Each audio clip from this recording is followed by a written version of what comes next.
I signed it already. Almost nothing is pure structural functionalism. It's maybe 75% structural functionalism, and then another, 25% conflict. And you will see all of these things intertwined. And if things seem to be basically conflict, it doesn't mean that there's no symbolic interaction inside of it. So nothing is pure. Okay? And what happens is that we also understand that when things are functioning, people respond differently. And one of the things that we have noticed is that even when you close a plant, like affect the plant and then you close, well, then what kind of responses do people have? Okay? And their responses could be, well, look, let's fight the closing. Some people do that. Okay? They'll say, no, we don't want you to close. We've had plants and companies in the country where the workers took the plant over. That is to say they buy out the bosses. Okay? And say, we will run the plant. And then they set up themselves. Now, interestingly enough, is that when they do that, they become more socialist, so to speak, than capitalist. Isn't that interesting? Okay? If you decide that, look, we're going to take this over ourselves and we will run it, okay? Now all of a sudden you're running it as a commune, okay? And that's a very different approach than what the bosses, the capitalistic-minded bosses were doing. Even though you're still trying to make money, that's still the same object. But look at the differences in how you go about making the money. Okay? Now, secondly, like, if you don't take it, some people fight the closing and try to say, well, look, you don't have a right to close because of certain reasons. Some people try to buy out the plant. Some people do things like early retirement. Okay? They say, well, yes, I'm willing to retire and leave. Okay? Now, and some people would even say, well, look, okay, you're not firing me or laying me off. You really firing those people. I will stay and work. Okay? And notice that to a large extent, one of the things that when this happens, you sort of feel like you're the lucky person because you still have your job. I still have my job, even though they laid off, 90% of the plant. Okay? So here I am, I'm still working. Okay? Now, and some people who leave, then they've got 2 or 3 options that they can go through. One, they can just go home and chill out. Okay? And say, look, I'm willing to live on my retirement or my buyout. Okay? Some people say, well, look, what I'm going to do is I'm going to go back and get some more training so that I can go find me a job someplace else. And you note that that group of people, to a large extent, is saying, well, I'm the problem. Okay? Not the overall company is the problem. Okay? But I'm going to do something about my life. Okay? And so therefore I'm going to go back to school, or I'm going to move from New Jersey to Arizona, where I know that they're hiring people with my skills. And people do that. Okay? Because to a large extent, what happens in employment is not that the jobs aren't out there. The jobs are just not where you are. That's part of the problem. So a good portion of the problem is I got to move to where the jobs are. If you can do that. Now, 100 years ago, that would have been harder to do than today. Okay? Now let me try to explain why that's it. 100 years ago, our extended families, we all lived around. Okay? We were very close to them. And so the minute I was moved out, that meant that I was able to abandon the extended family. Okay? That's number one. Number too is that, and notice what happens when you have an extended family.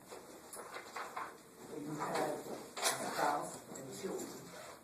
And one of the things that was built into that was things like babysitting that you got from your mother or the children's grandmother or their grandparents or whatever. So you had all of these family support systems operating.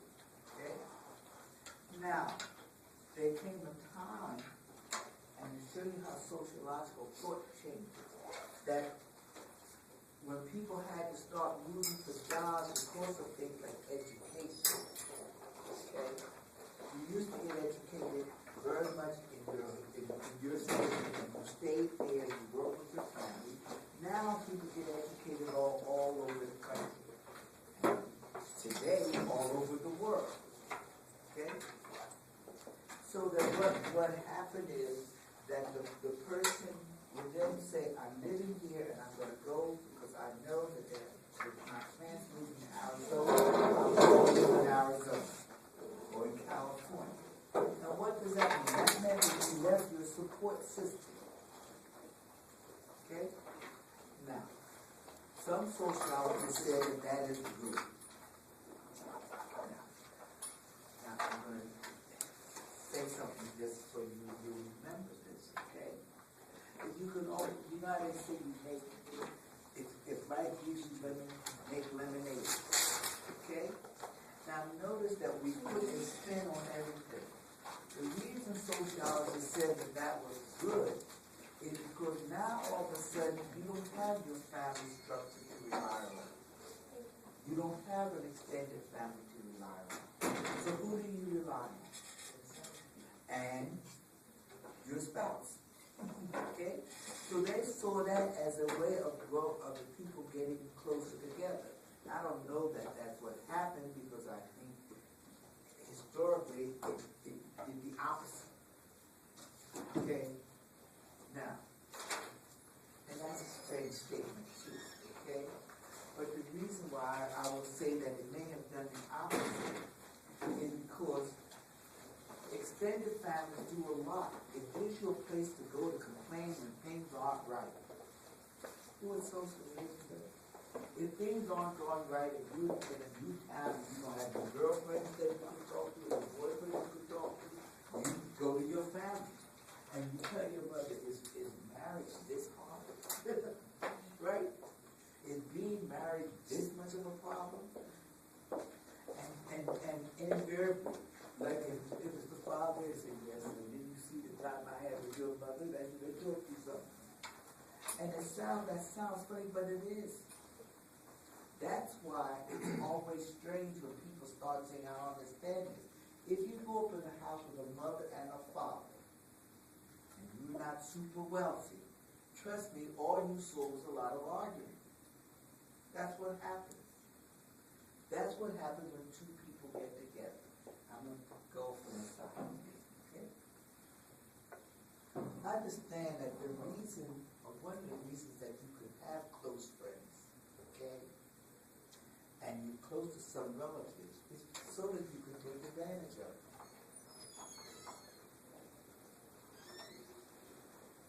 Well, wait a minute. Isn't that a two-way street? Because the same way that you take advantage of, like, let's say your mom when you're going through problems, when it's your mom's turn, you... True. That's what the beauty of it is. Okay? And just like your friends, okay? Look, who is it that you could insult you notice? Your best friend. Why? Because you two see things very much the same way. Okay? Very much the same way. You like the same kind of movies, the same kind of shows, you like the same kind of people, whether they're the opposite sex or not. Okay? You do all of those things together. Okay? Because that person's that close to you. You discuss the same things all the time. And that's what friends are for. Okay? You don't mess over your enemies, you mess over your friends. Isn't that strange? I'm listening. So going back to jobs not being available where you live, that's multifaceted, kind of like an oppression, because not only does it take you out of your comfort zone where you have to move somewhere else, but it's a breakdown of the family structure at the same time, because you have to leave your, One could argue that. Okay, now remember two things, okay? Nothing is A and B. Nothing is right and wrong. Everything is, let's look at it, okay? And one could argue that, okay? Not that it's absolute, but one could argue that and build a case for it. Like you could just build a case for what moving away could do. because you said it was sociologists consider it as Yes. a good thing. Well, you see, because they saw it as great, go to some place and you're having to depend on this person that you were just married to for a year. Okay? And you're having to support and depend on each other. Now, look at how the world has changed today. Okay? Because once that started happening, it seems like the families, to me, okay, the families might start getting further and further apart because the structure had broken down. Okay? Now, look at something like a telephone. Okay, look at when you go someplace new, every time you go to a new place, the first thing you worry about is, gosh, who am I going to meet? Am I going to make any friends? And you notice what has happened. There's been a very distinct difference from my perspective. Okay? When I was going to school, sitting in your spot, I knew the people in my classroom. Okay? And we would come out and we might form little study groups together, and we might do this, we might do that, and a handful of them, we walk out talking about what we're going to do, and say, well, are you going to study for this? Well, I'll meet you. You folks don't do that for what I can see. Okay? You come in the classroom, you hardly know anybody else in the classroom, and you walk out of the classroom and you go back to your isolated cubicle. Tell me if I'm wrong, folks. Okay? All right?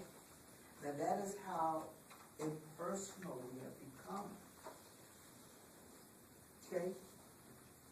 You be talking about the fellas and they say, oh yeah, this girl is sure is hot. That's good. Your language, we had other language, okay? She sure is hot. I sure like the girl that she did. Me too. And somebody would go and start talking to her after her. You don't do that here. Okay? You leave here and you go your separate ways. Okay? Now, I don't know if that's good or bad, but I'm just telling you, this is the difference that has happened over time. And what has also happened is that I wouldn't be surprised if you now use, with all this Facebooking and stuff that you folks do, and all these telephones that you could talk to somebody in another country and see their picture, or that may have made life easier. Okay? It may have at least increased those times. But I think that as a society, we're becoming much, much more impersonal. Much, much more impersonal. Okay? Now, there was a time that people, and I think that this changes on some campuses because the people end up going to sororities and fraternities and things of that nature. Because they're big on some campuses. Half of the student body belongs to a fraternity or sorority. Not here. You know. You see? And so these things have changed. Now, but the point that we were making, if there was a point, is that you will see that people still have to move for jobs, which is what they tell you today. Okay? The difference is whether you can continue your contact with each other or with your families or your significant others. That's the key. Okay? But now, we do that, and now some people will sit down and say, well, look, they would just give up. They lose their job and they say, well, look, I'm not going to do anything. But the point is that all of these things are different reactions to something like a plant closing. And what happens at that individual level, that little micro level, is the same thing that happens at another level. You get to the point that if you had a business which was dependent upon the plant, what do? Okay? You've got two choices. Try to stick it out and hope that things change, or two, move, or three, say, I'm gonna give up. Same choices. Okay? Now, what your book implies is that even when people had decided that they were going to stay, that to a large extent, they were more unhappy than the people who left. A big point that the people who, when they look at your plant and lineage, that the people who remained at the plant were more dissatisfied than the people who left the plant, okay, and did whatever. Now, why? Because quiet as it's kept, assembly line work is boring with a capital B. It is tedious. It is routine. Okay?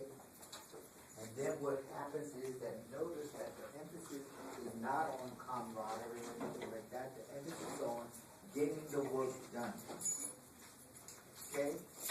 The more you produce, the more that the company makes, the more period that they will pay you. But then what happens is that a lot of the jobs you don't need people to do. And if all you do is every time something comes by and you hammer down a bolt into a little ratchet or whatever, then they get a machine to do that. Now who stays? The people who know how to operate the machine, but they still have to deal with their bosses. And that's one of the things that people have difficulty with. But remember, the bosses are the ones that tell you what you're going to do and what you're not going to do. Okay? So,